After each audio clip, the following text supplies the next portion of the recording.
বাসাইলে লাবিব গ্রুপের চেয়ারম্যান সালাউদ্দিন আলমগীর রাসেলের উদ্যোগে অসহায় ও দরিদ্র মানুষের মাঝে ঈদ উপহার সামগ্রী বিতরণ করা হয়েছে। বৃহস্পতিবার ২৭শে মার্চ সকালে বাসাইল উপজেলার শহীদ মিনার চত্বরে এসব ঈদ উপহার বিতরণ করা হয়। এ সময় ৩,০০০ পরিবারকে ২ কেজি চাল, ১ প্যাকেট দুধ, ১ কেজি চিনি, ১ লিটার তেল ও ২ প্যাকেট সেমাই বিতরণ করা হয়।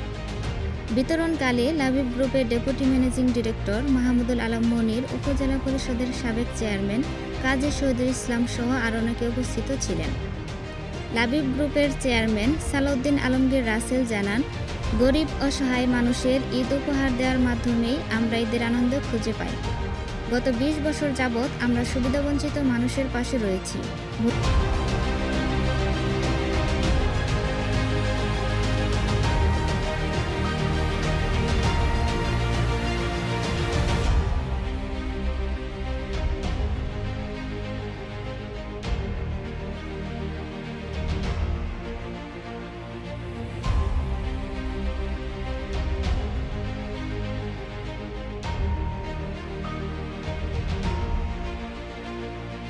আমি সালাউদ্দিন স্যারের শুভেচ্ছা জানাচ্ছি।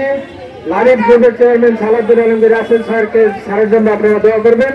তার জন্য আপনাদের প্রতি তার স্যারের ভালোবাসা, উনি আসলে সময় পান না বিধায় এখানে আসতে পারেন নাই।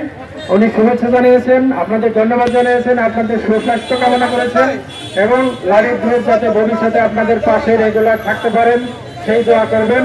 আপনাদের সুস্বাস্থ্য কামনা করি, স্যারের সুস্বাস্থ্য কামনা করি এবং সালাউদ্দিন স্যারকে আমি আমার পক্ষ থেকে ধন্যবাদ জানাই, আপনাদের পক্ষ থেকে ধন্যবাদ জানাই।